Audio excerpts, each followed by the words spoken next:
दोस्तों, एक और नया दिन और मैं बलजीत परमार हाजिर हूँ एक नई कहानी, एक नया किस्सा लेकर। आज मैं आपको उस शख्स की कहानी सुनाऊंगा जिसके बारे में आपने बहुत बार बहुत सारी रिक्वेस्ट पिछले 5-6 महीने से भेजते आ रहे थे, लेकिन जानकारी इकट्ठी करने में और पुख्ता जानकारी इकट्ठी करने में बहुत सारी देरी इसलिए हुई कि कुछ ऐसे लोग जिनको उसके बारे में जानकारी थी वो या तो किसी न किसी कारण हिंदुस्तान के बाहर गए हुए थे। कुछ ऑफिसर जिन्होंने वो केसेस हैंडल किए थे एजेंसीज की तरफ से, या मुंबई पुलिस की तरफ से, या उत्तर प्रदेश पुलिस की तरफ से, या महाराष्ट्र पुलिस की तरफ से, या कलकत्ता पुलिस की तरफ से, या गुजरात पुलिस की तरफ से, वो कहीं ना कहीं अवेलेबल नहीं हो रहे थे। कुछ ऐसी दिक्कत बन रही थी, लेकिन अल्टीमेटली मेरी आदत है जब मैं किसी काम के पीछे लगता हूँ तो तब तक उसको छोड़ता नहीं हूँ जब तक किसी अंजाम तक नहीं पहुँचूँ। मैं उस शख्स की बात कर रहा हूँ जिसके खिलाफ हिंदुस्तान के तकरीबन 8 स्टेट्स में गुनाह दाखिल हो चुके थे। उस शख्स का नाम था इरफान गोगा। ये नाम आपने सुना होगा, बहुत बार सुना होगा। बबलू श्रीवास्तव का खास आदमी, फजलुर रहमान के साथ मिलके करोड़ों रुपये की उन्होंने किडनैपिंग करके लोगों को उसका जो पैसा था वो वसूला, करोड़ों में वसूला और कई सालों तक वसूला। यहाँ तक कि उस शख्स ने अपने दोस्तों के साथ मिलके दाऊद इब्राहिम के एक रिश्तेदार को भी नहीं बख्शा। हैदराबाद में रह रहे उस रिश्तेदार से उस ज़माने में 50 लाख की फिरौती ली। वो शख्स इरफान गोगा ऐसा शख्स है जिसका ना तो उसकी कोई बचपन के या उसके इतना बड़ा किडनैपर किंग का दोस्त बनने तक की कहानी उतनी मशहूर नहीं हुई जितनी उसके मरने के बाद, जहाँ उसकी गुमशुदगी के बाद, मरने की खबर तो बाद में कंफर्म हुई, जितना वो शख्स इस चर्चा में रहा कि इरफान गोगा है तो कहाँ है, वो चर्चा इतने साल चली जितना उसका क्राइम में इतना समय नहीं लगा था। पहली बार उसका जो नाम उभर के सामने आया था, उसके पहले बहुत क्राइम कर चुका था, उत्तर प्रदेश का रहने वाला था, बलिया के पास कहीं उसका गांव था, बीच बीच में मुंबई आना जाना रहता था, लेकिन वो किसी भी एस्टेब्लिश्ड अंडरवर्ल्ड गैंग का मेंबर नहीं था। ना तो उसने कभी दाऊद के साथ काम किया, ना उसने कभी छोटा राजन के साथ काम किया, ना उसने कभी अबू सलेम के साथ काम किया, ना उसने किसी और गैंगस्टर के साथ काम किया, लेकिन उसकी दोस्ती सबके साथ थी। ये एक बड़ी हैरियत की बात है कि जिस शख्स के रिश्तेदार को उसने 1995 में 50 लाख की फिरौती ली, उसको धमकी देके अगर पैसा नहीं देगा तो तेरे बेटे को किडनैप कर लिया जाएगा। और वही उसके जो रिश्तेदार है दाऊद इब्राहिम, अनीस इब्राहिम, उस ज़माने में उनके दूसरे भाई भी थे, उनके साथ उठना बैठना भी उसका चालू रहा और उसके रिश्तेदारों से फिरौती भी लेता रहा। ये देखिए कितनी कमाल की बात है, अंडरवर्ल्ड में इनकी इक्वेशंस क्या होती हैं। और वो शख्स जो हिंदुस्तान में रहते हुए छोटे मोटे किडनैप के, एक्सटॉर्शन के केसेस करते करते लाइमलाइट में पहली बार आता है 1993 में, जब उसका नाम पकड़ा नहीं जाता, उसका नाम आता है कस्टम के उस ज़माने के बहुत बड़े ऑफिसर लक्ष्मण दास अरोड़ा, LD अरोड़ा, जो मुंबई में जिन्होंने स्मगलरों की रीढ़ की हड्डी तोड़ने की कोशिश की थी, जिसमें मोहम्मद डोसा, मुस्तफ़ा डोसा, यूसुफ पटेल, दाऊद इब्राहिम, इन सब के स्मगलिंग को बहुत बड़ा झटका दिया था और सैकड़ों करोड़ रुपए का सोना, चांदी, इलेक्ट्रॉनिक गुड्स, इस किस्म का सामान उस आदमी ने सीज किया था और बहुत बड़ा झटका दिया था दुबई में बैठे हुए स्मगलर्स को, जिनमें कुछ पाकिस्तानी स्मगलर भी इन्वॉल्व थे। भट्टी ब्रदर्स का भी सामान कुछ पर आने की कोशिश हुई, लेकिन एलडी अरोरा और उसकी टीम ने उनको बहुत ज़बरदस्त तरीके से दबाया और उनकी गतिविधियाँ जो थी, जो स्मगलिंग एक्टिविटीज़ थी, उनको काफ़ी बड़े लेवल पे अंकुश लगाया। और किसी कारण जो आज तक मुझे भी समझ नहीं आया, ऐसे ऑफिसर को मुंबई से तबादला करके उसको इलाहाबाद भेजा जाता है और इलाहाबाद जाके वो एक सेटिंग डक बन जाता है, एक सेटिंग टारगेट हो जाता है और उसको बड़ी आराम से, बिना किसी तकलीफ के मोहम्मद डोसा, मुस्तफ़ा डोसा की सुपारी लेके बबलू श्रीवास्तव और उसका गैंग उसके घर के बाहर एलडी अरोरा का, लक्ष्मण दास अरोरा का मर्डर करते हैं। उस मर्डर केस में पहली बार जिस शख्स का नाम आता है वो इरफान गोगा का नाम आता है। मुझे नहीं लगता इसके अलावा किसी और इस किस्म के वायलेंट क्राइम में उसका नाम आया हो। हाँ, एक किस्सा और था 1998 का। वो पूना में मैंने एक एपिसोड बनाया था, उस पर आपने देखा होगा।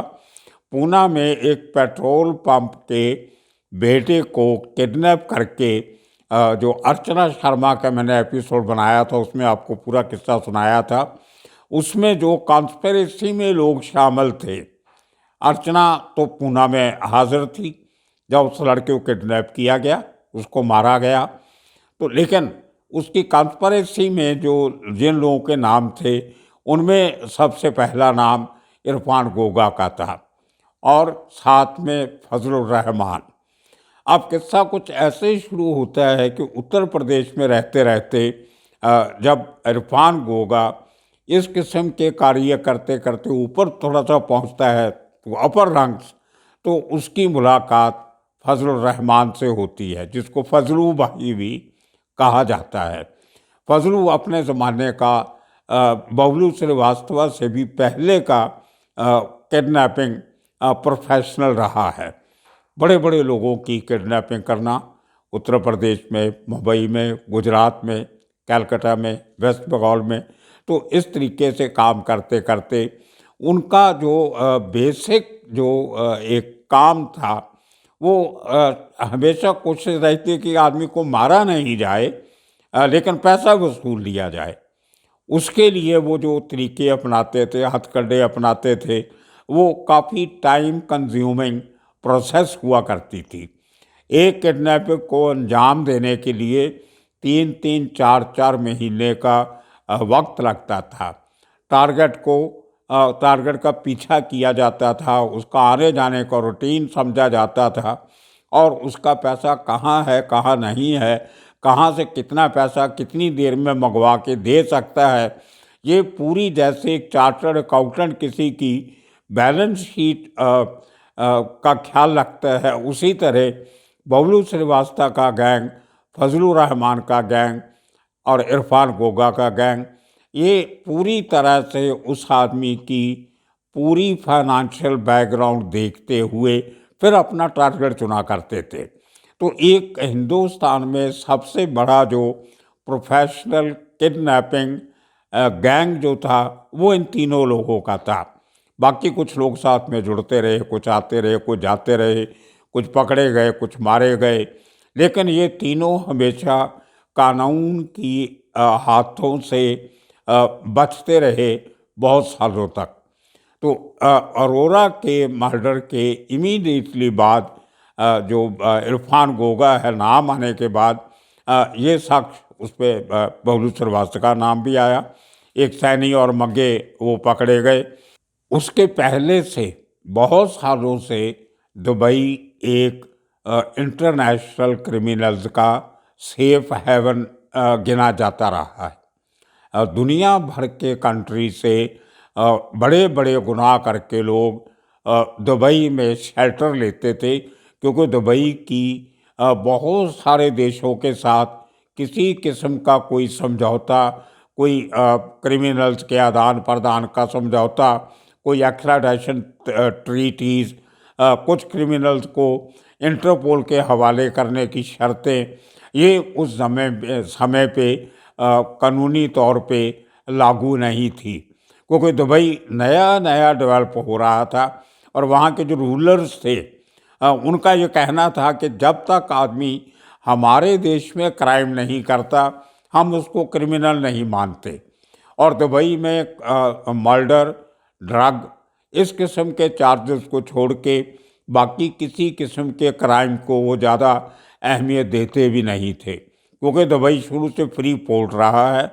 वहाँ पे कुछ भी मंगवाओ, कुछ भी बाहर भेजो, कोई बंदिश नहीं है। एक लिमिटेड अमाउंट ऑफ टैक्स आपको देना पड़ता था, वो शायद बहुत साल तक 10% रहा है।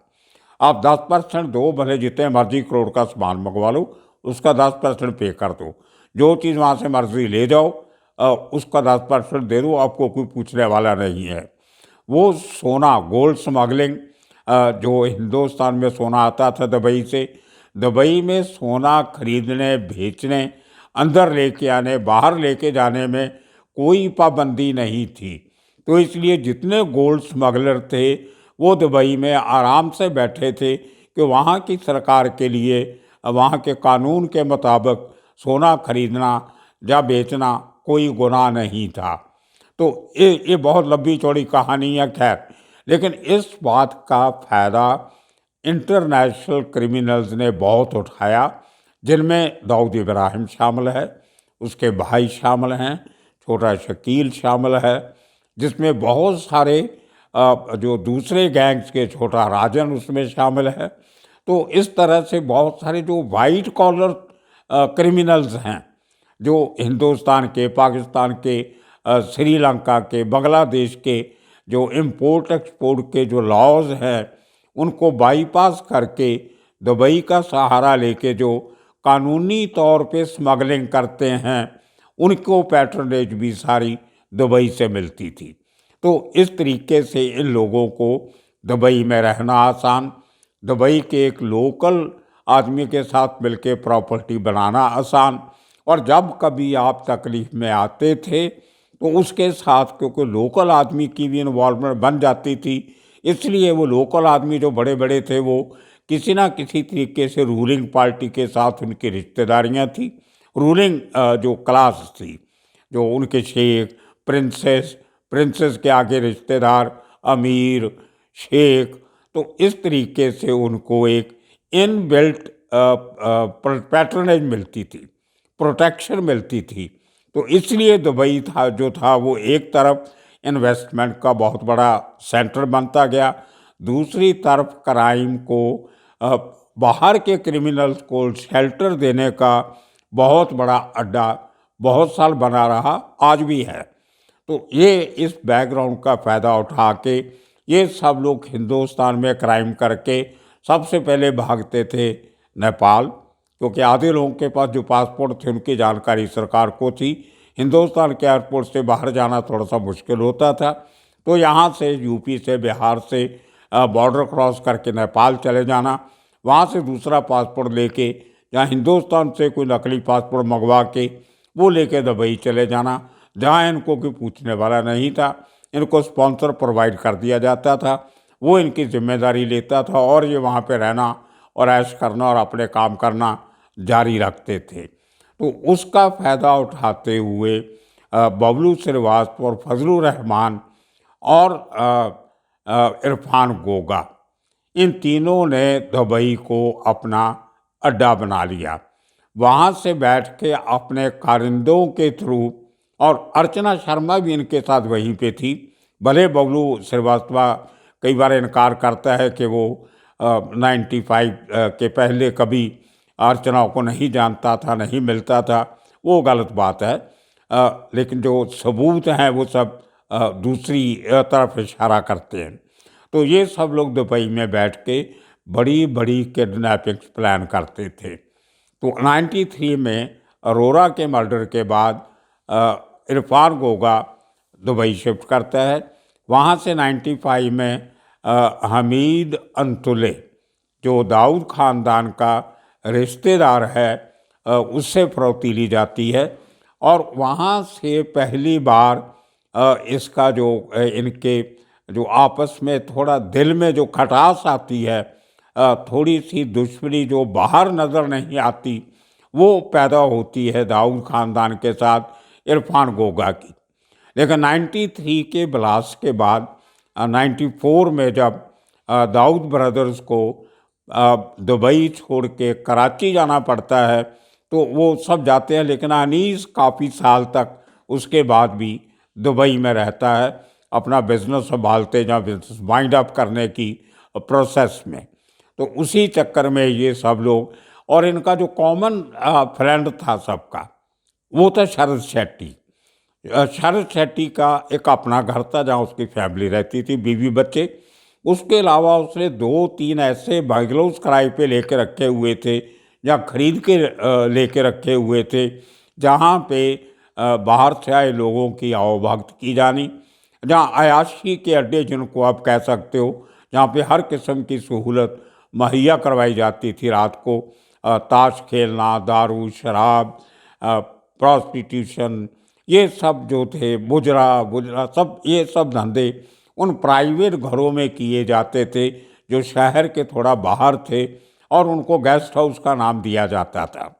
तो वहाँ पे वो लोग जो दुबई में होटल्स में, रेगुलर होटल्स में, डिस्कोथेक्स में, क्लब्स में जो कार्रवाइयाँ नहीं कर सकते थे वो उन प्राइवेट बंगलों में किया करते थे। उनमें से एक बंगले में अक्सर ये सब जो गैंगस्टर थे, ये लोग वहाँ पे मिला करते थे। आप देखिए कि जो शख्स छोटा होगा, छोटा क्रिमिनल होगा, उसको बड़े लोग अपने साथ कभी नहीं बैठाते। अब जिस शख्स के साथ बैठ के शरद शेट्टी या अनीस इब्राहिम या इनके दूसरे साथी जो है वो साथ में बैठ के शराब पिएंगे या ताश खेलेंगे, तो इसका मतलब ये होता है कि वो शख्स उनके बराबर का है। छोटे को साथ में नहीं बैठाते, बड़े से दूर रहते हैं। ये अंडरवर्ल्ड का असूल होता है। तो इसी तरह से ये अंदाज़ा लगाया जा सकता है कि इरफान गोगा, बबलू श्रीवास्तव, फजलुर रहमान, ये अपने तौर पर उस लेवल तक पहुंच चुके थे जहां पे बैठ के ये दाऊद भाइयों के साथ बैठ के अपनी रातें गुजार सकें। इतना अच्छे इनके रिलेशन थे। उसी दौरान मेन काम जो 95 में बबलू श्रीवास्तव को सिंगापुर से अरेस्ट किया गया और उसके बाद जो पूरी बागडोर थी वो फजलुर रहमान और इरफान गोगा के हाथ में आई। उसमें पैसा कितना आया आप अंदाज़ा लगाइए। कैलकाटा से एक जूते के व्यापारी की किडनैपिंग का पैसा पहुंचा।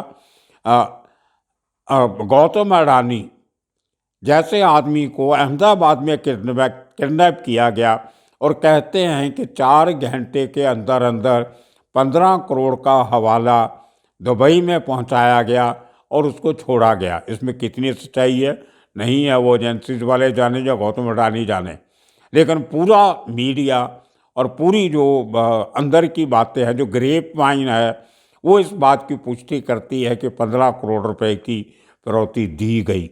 अब इतने बड़े अमाउंट जब आते हैं इनके खाते में तो वो उससे अयाशियाँ भी आती हैं। आप जुआ भी खेलोगे, आप अयाशी भी करोगे। तो उसी चक्कर में इरफान गोगा दुबई में इतना बड़ा रुतबा बना के बैठा क्योंकि पैसा था, अपना बंगला, अपनी गाड़ी। लेकिन उसी चक्कर में जो ये 95 की जो दुश्मनी थी हमीद अंतुले वाली, वो कहीं ना कहीं अनीस और उसके भाइयों के दिमाग में रटती थी। तो 78 तक जो आखिरी काम जो इरफान गोगा ने किया हिंदुस्तान की, वो रिकॉर्ड में 98 तक का इरफान गोगा की इन्वॉल्वमेंट जो है वो सामने आती है। लेकिन उसके कुछ महीने पहले अचानक इरफान गोगा गायब हो जाता है। अब पूरे लोग परेशान हैं कि इरफान गोगा कहाँ गया। मैं उसकी बीवी की, उसके बच्चों की बात नहीं कर रहा हूँ कि मेरी आदत नहीं है, मैं किसी भी क्रिमिनल की फैमिली को इन्वॉल्व नहीं करता हूँ, उनका कोई लेना देना नहीं होता बेसिकली। तो इसके गुम होने के बाद शरद शेट्टी के एक बंगलों में रात को ताश खेलते, शराब पीते अनीस इब्राहिम और इरफान गोगा का झगड़ा होता है, कहा जाता है, जिसमें अनिल परब भी शामिल था। और उस लड़ाई में अनिल परब के हाथों या किसी उसके साथियों के हाथों इरफान गोगा को मार दिया जाता है। मारने के बाद उसकी जो लाश होती है उसको उसी बंगले के कंपाउंड में, बड़ा बंगला था, उसके कंपाउंड में खड्डा खोद के वहाँ पे दबा दिया जाता है कि बाद में देखेंगे इसको कैसे ठिकाने लगाना है। और 2 दिन तक उसकी कोई खबर नहीं आई। तो उसकी बीवी, जिसका नाम शायला है, लेकिन उसको शैली के नाम से भी जाना जाता है, तो वो पुलिस में कंप्लेंट करती है कि मेरा हस्बैंड घर नहीं आ रहा 2 दिनों से, उसको ढूंढा जाए। तो 2 दिन के बाद उसकी गाड़ी जो है वो एयरपोर्ट के पास मिलती है, जो जानबूझ के वहाँ पे मारने वालों ने खड़ी की होती है, ताकि पुलिस को ये लगे कि वो एयरपोर्ट से अपनी गाड़ी करके कहीं बाहर चला गया है। लेकिन ये बकवास बात है, गाड़ी वाड़ी तो बाद में खड़ी की गई थी।